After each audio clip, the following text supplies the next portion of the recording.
Okay, in this video, now we will try to discuss the homogeneous or one of the solution in finding find the solution of a first order differential equation. Okay, so in this case, no, let's start with the discussion ng mga intended learning outcomes. So our ILOs in this video is that number one, at the end of our discussion, no, we will be able po to determine, now let's try to determine, okay, whether the given, no, the differential equation, or to be exact, the first order DE, first, okay, order, okay, differential equation is a homogeneous, a homogeneous differential equation. Okay, number two, the end of our discussion, now we will be able po to solve, okay, the solution, okay, solve the solution, okay, of the given homogeneous, okay, first order TE, first order a differential equation. So the following are the intended learning outcomes in this discussion. Okay, so let's start now by determining whether the given differential equation is a homogeneous DE. Okay, in that case, diba, we know that the general form of the first order DE is in the form of a function of x and y dx plus a function of x and y dy is equal to 0, or it depends, no, on the given variable. Then we can say that the given differential equation daw po is said to be homogeneous if, like for example, diba, this one is right as a function of x and y. Okay, and if we try to substitute, no, like for example, if we try to substitute your x, no, be equal to your lambda x and your y be equal to your lambda y. Okay, so let y, like for example, we let y be equal to your lambda, no, lambda y, okay, lambda y, or that is just simply a function of your lambda x and lambda y. And if the given differential equation can be expressed as, no, yung function of your lambda x, okay, the function of your lambda x, okay, no, the function of our lambda x, okay, and your lambda y, if this is equal to your lambda raised to n times your original function of x and y, then we can say that the given differential equation of first order is said to be a homogeneous, no, of degree 1, no, or degree n. No, then we can say that the given differential equation is said to be homogeneous. Okay, so in that case, no, let's have here some examples, no, to determine whether the given differential equation is said to be unhomogeneous or not. Like for example, suppose we have this one, no, number one. Suppose given daw yung differential equation na 3x plus 2y dx plus we have here your 2x dy is equal to 0. Now, suppose given this differential equation. So, to determine, whether this one is homogeneous or not, again, we just simply substitute, or we need to change yung x as your lambda x and y as your lambda y. In that case, no, we have here your 3 times, we have here your lambda x plus, we have here 2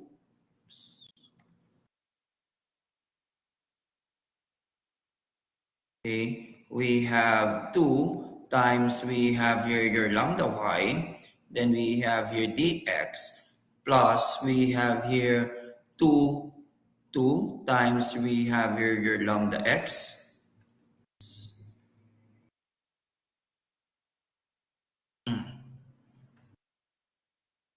Now, lambda x dy is equal to 0.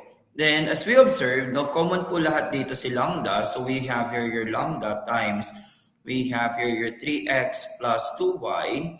Okay, then we have dx plus your 2x dy is equal to 0. As we observe on this example, no, as we observe in this example, diba, bumalik siya on your original equation na this one.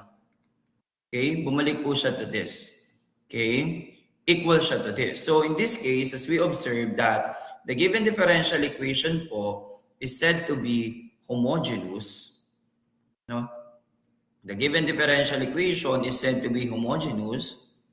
Okay, it's said to be homogeneous of degree 1. No, it is said to be homogeneous of degree 1. No, kasi we have here your lambda raised to 1. Okay. Another example, no, suppose we have this, number 2. Okay, suppose we have your y minus the square root of, we have your x squared plus y squared. Okay, then we have your dx minus your x dy, okay, is equal to 0. Now, suppose we have this one.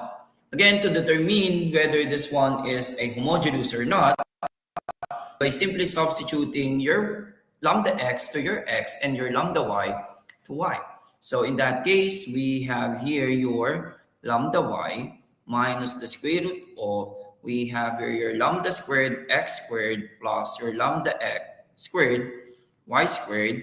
Then we have dx minus your lambda squared times your lambda times we have here your x dy is equal to 0. Simplifying the following, so we have here your lambda y minus your lambda times the square root of x squared plus y squared, okay, dx minus we have here your lambda x minus we have here lambda x dy is equal to 0. Again, as we observe, common na po in each term yung lambda, so pwede po natin siyang i-factor out. In this case, we have here your lambda times, we have here your y minus the square root of, we have x squared plus y squared, and dx minus we have here your x dy is equal to 0. Again, as we observe that this equation or this differential equation, to be exact, is equal po to this. Okay, and the degree of your homogeneity is just simply equal to 1. This one. And this is equal to 1. So therefore, we can conclude that this given differential equation is said to be homogeneous, okay, of degree 1 also. Okay, homogeneous po siya of degree 1. Okay, this is homogeneous of degree 1. So let me copy this one.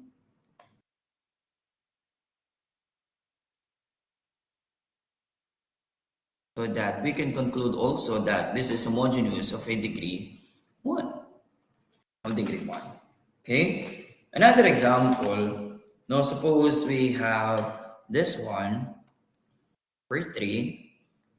Okay, number 3. Suppose we have here your y times we have x squared plus we have y squared and dx, okay, plus 3 times we have here your x squared times this one is x times 3x squared minus 5y squared, and dy, okay, is equal to 0. Now, suppose we have this. So, to determine whether this one is a homogeneous or not, again, no, we just simply substitute the value of y, which is delta y, and x as delta x. So, in this case, we have here your delta y times, we have your delta squared, x squared, plus we have here your delta squared, y squared, dx, plus we have here your delta x times we have your 3 delta delta squared, x squared, okay, delta x squared minus, we have here 5 times delta squared, y squared, dy is equal to 0. As we observe, common na po lahat dito yung delta, so which is delta raised to 3 to be exact. We have here y times x squared plus y squared, then we have dx, plus we have here x times 3x squared, yan, minus 5y squared, yan, dy,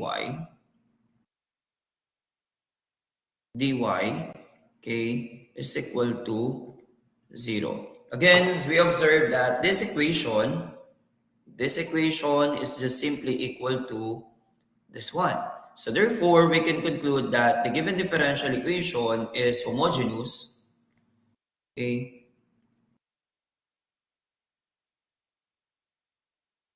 No, the given differential equation is said to be homogeneous. Okay, homogeneous of degree 3. No, this is homogeneous of degree 3. Okay? So kapag bumalik po dun sa original equation and nakapag-multiply kayo ng lambda, then we can say that the given differential equation is homogeneous. Okay, number 4, another example, suppose we have your x squared times your sine y minus dx plus y times we have your sine x dy is equal to 0. Suppose we have the following. Okay, suppose we have the following. So again, to determine whether this one is homogeneous or not, okay, suppose this is x, y squared. So we just simply substitute. By substituting, we have your lambda squared, x squared. Then we have your sine ng lambda y dx. Okay, plus we have here your lambda squared y squared times that is your lambda delta x dy is equal to 0. As we observe, common na po si lambda x squared. No? So we have here your lambda squared times that is your x squared times your sine ng lambda y dx plus we have here your y squared times your lambda x dy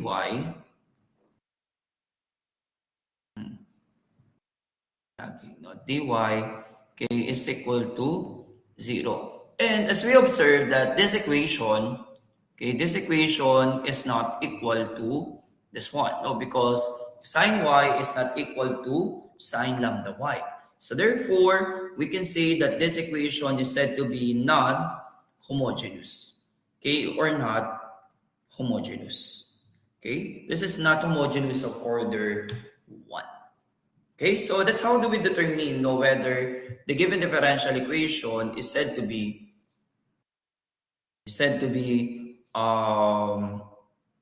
homogeneous or not, no, in the first degree. So if this is an homogeneous DA, how do we solve those types of integral? Okay, so how do we solve those types of integral? Or how do we find the solution, okay, of the given differential equation if it is an homogeneous differential equation? Okay, so let's have here some example. Okay, so sabi natin on our first example that this given differential equation daw po is said to be homogeneous of a degree 1. So let's try to answer it, or let's try to find the solution of this given differential equation. So ano po yung pinaka-technique, no? Okay, the technique would be, check nyo po yung mga coefficient ng dx and dy. No? Check the dx, the coefficient between dx and dy. Then let some substitution be kung sino po yung mas konti na coefficient between dx and dy, or maybe the more simple expressions, coefficients between dx and dy. And as we observe on this, that the coefficient lang po ng dy is isa lang, while the coefficient ng dx ay meron tayong 2 terms. So in this case, no, we can let the substitutions be, like for example, we can let, like for example, y be equal to your vx. Or pwede rin pong ux.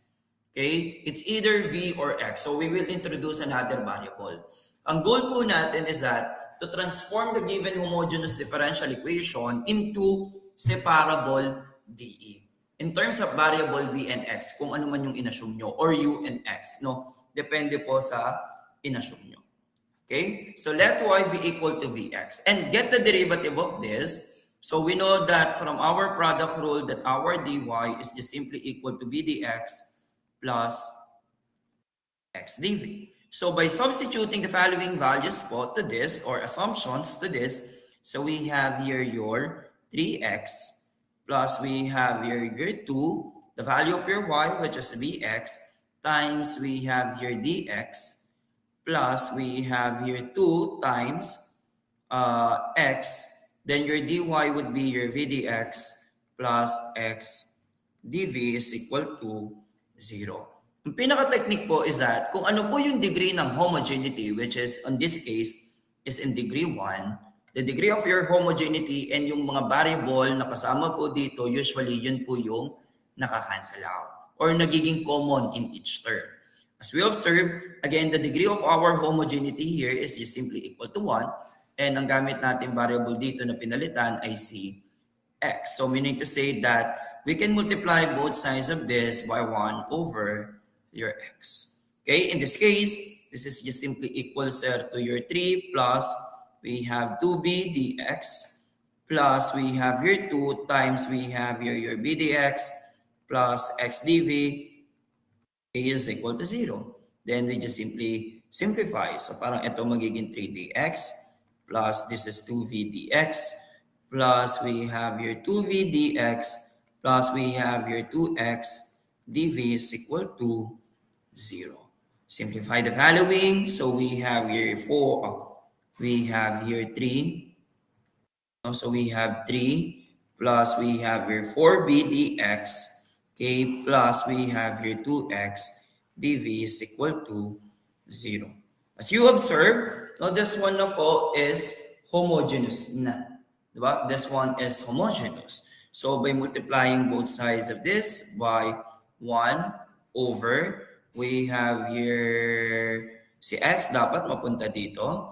And we have here 3 plus 4v. So we have here your dx over x plus we have here 2 dv, okay, over we have here 3 plus 4b, which is equal to 0. Now, by integrating the following, we just simply integrate both sides of this. Integrate both sides of the following. So that is just simply equal to the natural logarithm of x plus we have here your 1/2 times the natural logarithm ng 3 plus 4b is equal to your c. Okay, is equal to c, no? Is equal to c.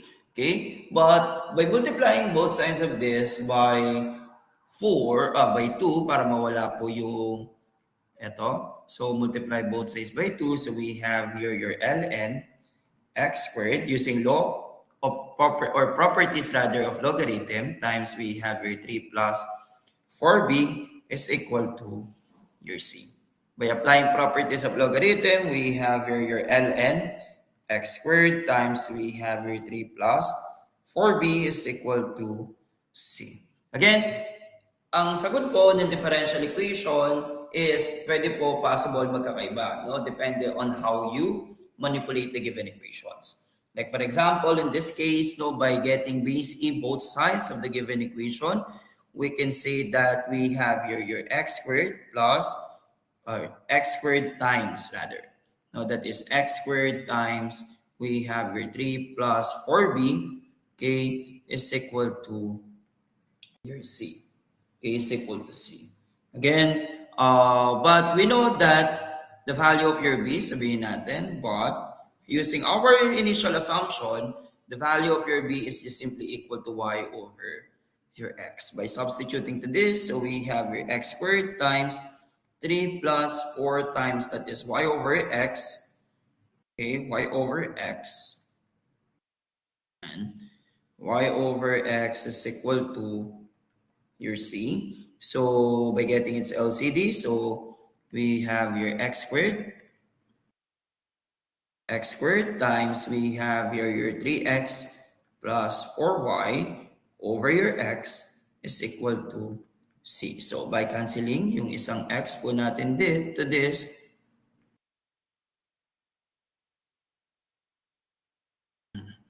okay? Oh. Okay, canceling this one. So maka-cancel pa yung isang x.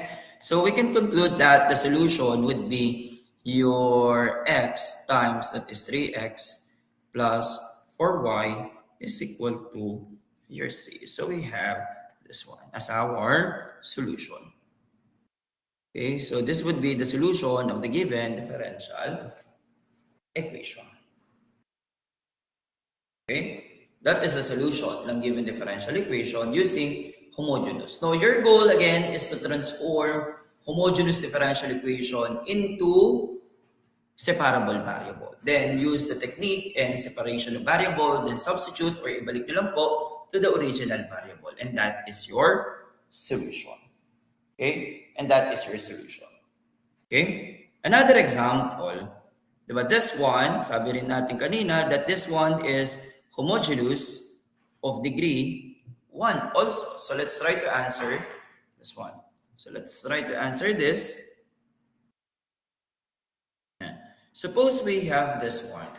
Okay? Dito po, again, mas madali po yung coefficient ng y. Okay? So we can let y be equal to this one. Okay? So let y po ulit tayo, no? So mas madali kasi ito has 2 terms. On the other hand, ito po ay isa. So pwede po natin gamitin na let y be equal to, in this case, ginamit natin is variable v. So pwede rin po natin gamitin yung u. Like for example, we have here your ux. Okay? Again, pwede kayong gumamit ng any variable, but most of the textbooks kasi, they use variable u and v. So gamitin nyo lang po si u and v lang. Okay? And this one, as we know, the derivative of this, we have your dy is equal to your u dx plus x du, no, using product rule. By substituting these values to this, so we have your ux. Now this is your ux. Okay? Minus, we have here the square root of, no, we have the square root of, we have your u squared, x squared, plus, we have here rather x squared, plus we have here your u squared, x squared, dx, and minus,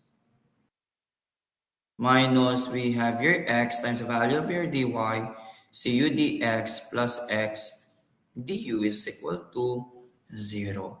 As we observe, common po dito, see, ang degree ng homogeneity. Tapos yung variable dito, so that is 1 over x. So we have here, matitira po dito, that is u minus the square root of x squared. Mawawala yung x squared.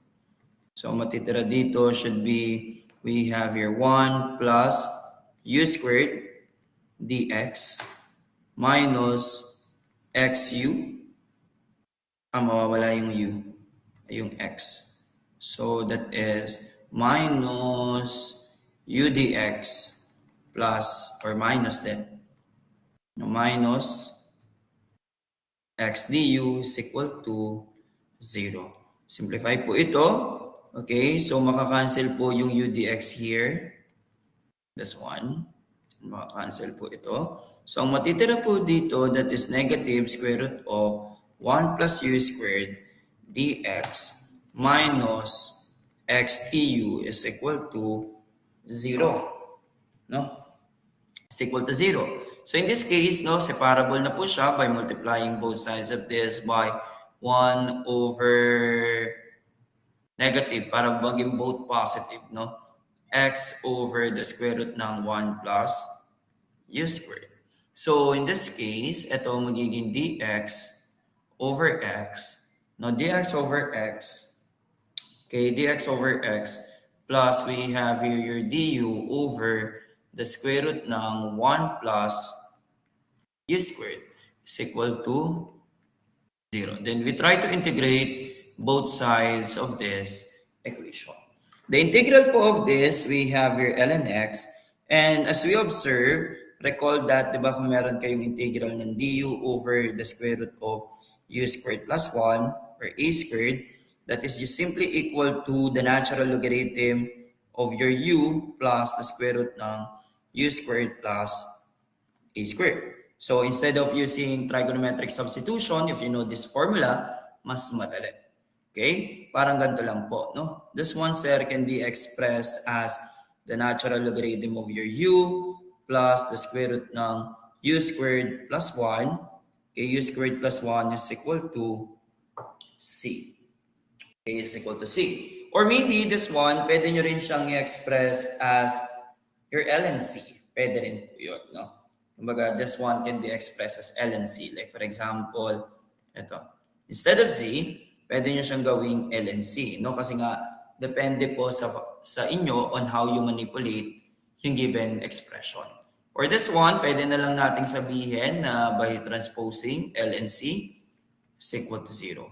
Using law of or properties ng logarithm, kapag add, we multiply. So therefore, this is equal to the natural logarithm of your cx times u plus the square root ng u squared plus 1, okay, is equal to 0. By taking e both sides of the given equation, no, pag inipo natin yan, so we have here your cx times u plus the square root of your u squared plus 1 is equal to your 1. Kasi e raised to 0 is 1.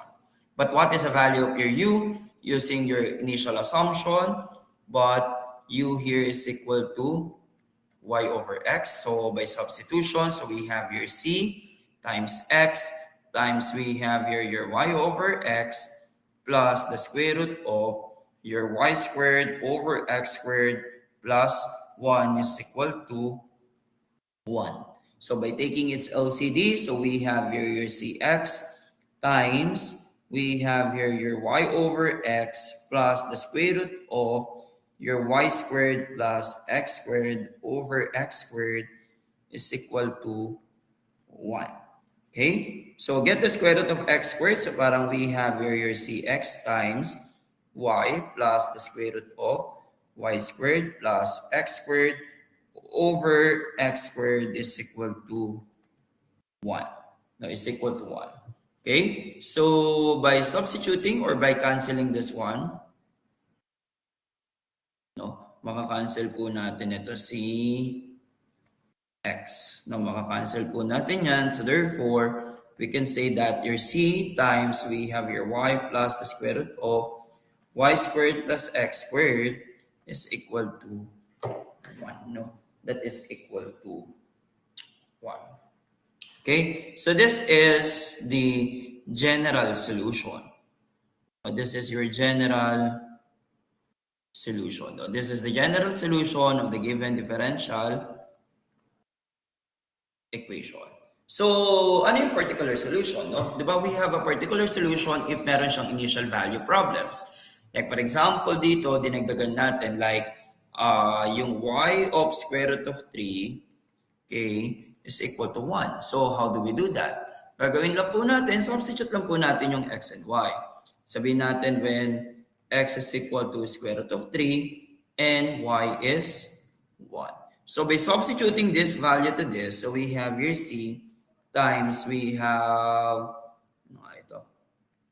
what? 1 plus the square root ng 1 squared is 1 plus square root of 3 squared is 3, okay, is equal to 1. So in this case, ito po ay 2. So we have here 3. No, the value of C1, simplifying this one, the value of your C here is equal to 1/3. No, that is 1/3. By substituting the value of your C, so we have here 1/3 times ito, no, 1/3 times y plus the square root of y squared plus x squared is equal to 1. No, multiplying both sides by 3. So therefore, your particular solution would be cy plus the square root ng x squared plus y squared is equal to positive 3. Now, this solution naman po, okay, this solution is said to be your particular solution. Ibig sabihin, there is no arbitrary constant. No, kumbaga, sakto yung value ng solution natin. Okay? So, that is an homogeneous DE.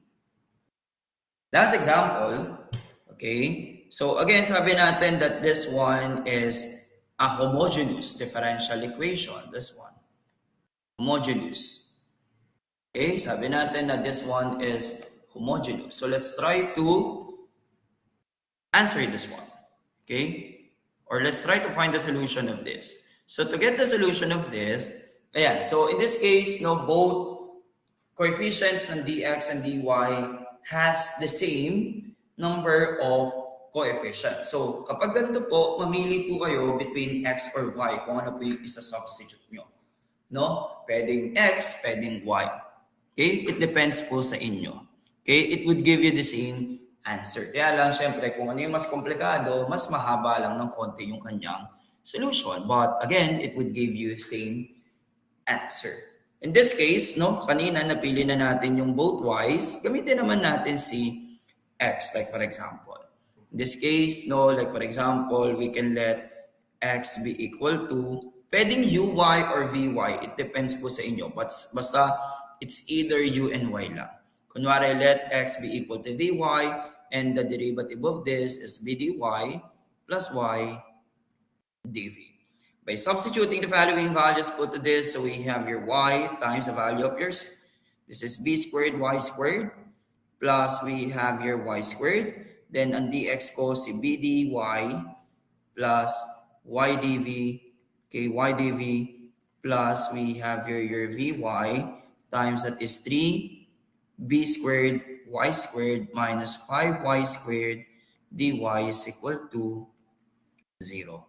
Again, by multiplying both sides of this by the degree ng ating homogeneity, which is kanina ay si 3. No? The degree of your homogeneity is 3. And yung variable na kasama po natin dito is si y. So most probably, we multiply both sides by 1 over y raised to 3. In this case, ang matitira po dito, that is v plus 1. Since y raised to 3 is common, times we have your v dy plus y dv. Okay? Plus, we have your v times, this is 3b squared minus 5 dy is equal to 0. No? b dy minus 5 is equal to 0. So, in this case, no, we just simply simplify the following. So, we have your b squared dy plus b dy plus vy dv, okay, plus y dv, plus we have here 3b. This is b squared. So this is v raised to 3. So ito ay b dy. This one is b raised to 3. And this one ay b squared. B squared dy. Yan. No, b squared dy. Yan. So this one ay 3b raised to 3 minus 5v dy is equal to 0. Simplify the following. So we have here 4b raised to 3. Okay, this one. Ito po. Yan. Wala si dy. Usag natin ito po.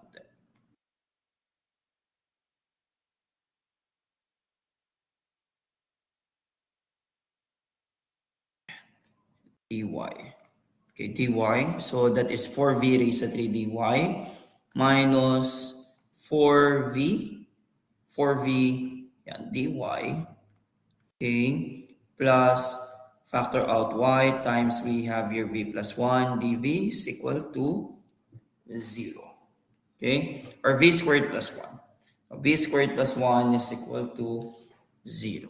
Simplify lang po natin ito. So we have your dy over y plus we have your b squared plus 1 dv over we have your 4b raised to 3 or b raised to 3, or maybe dito na lang natin yung 4, no? Dito ko na lang siya para wala akong coefficient dito. Now, this one can be expressed as 4 times b raised to 3 minus v dy plus y times b squared plus 1 dv is equal to 0. So, ito po magiging 4 dy over y. 4 dy over y plus we have here your b squared plus 1 dv over b raised to 3 minus v is equal to 0. So, this one po, integrate, no? We have to integrate this one both sides of the given equation. So, to integrate this, yan.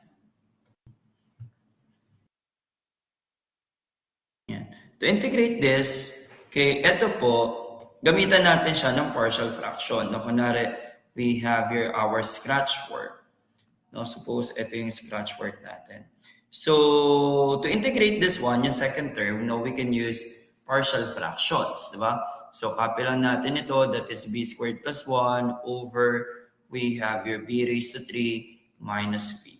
But ano bang factor, no? We know that v raised to 3 minus v has a factor ng v times b squared minus 1 or v times b plus 1 times b minus 1.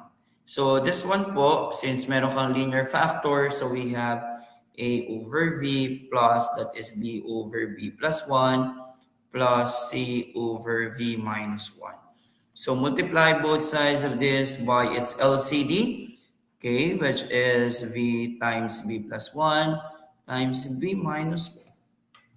Okay, substituting the following values, so we have b squared plus 1 is equal to a times, that is b plus 1 times b minus 1 plus b times b minus 1 plus c times v plus 1. Dito, assume lang tayo ng some values for b such that yung isa magiging 0. So like for example, we let v be equal to 0. If v is equal to 0, substitute to the both sides of this equation. So we have 1 is equal to ito, negative a, or a is equal to negative 1. No? A is negative 1. If v is equal to positive 1, so the left side would be equal to 2. Ito naman po, left side would be equal to 2. So, 1, this is 0. 0 na rin ito. Ito na lang, 2. So, equal siya kay 2c. Or therefore, c is equal to positive 1 din. Then, if b is equal to negative 1, negative 1, so 1 plus 1 is 2, is equal to 0 na to. 0 na din ito, ito na lang. Positive 2b din, no? Positive 2b. So therefore, b is also 1. So by substituting the following values to this, parang magiging ganito siya. 4 times the integral ng dy over y. Okay? Ang a ko is negative, so that is minus dv over v. Plus we have the integral ng dv over b plus 1 plus dv over v minus 1 is equal to 0 or integral ng 0. Simplify. So this is 4 ln y minus ln v plus ln b plus 1 plus ln v minus 1 is equal to, sabihin na lang din natin ln c. Or equal din po siya kay negative or plus ln c is equal to 0. Pagsamasamahin po natin, kapag add, we multiply, kapag minus, we divide.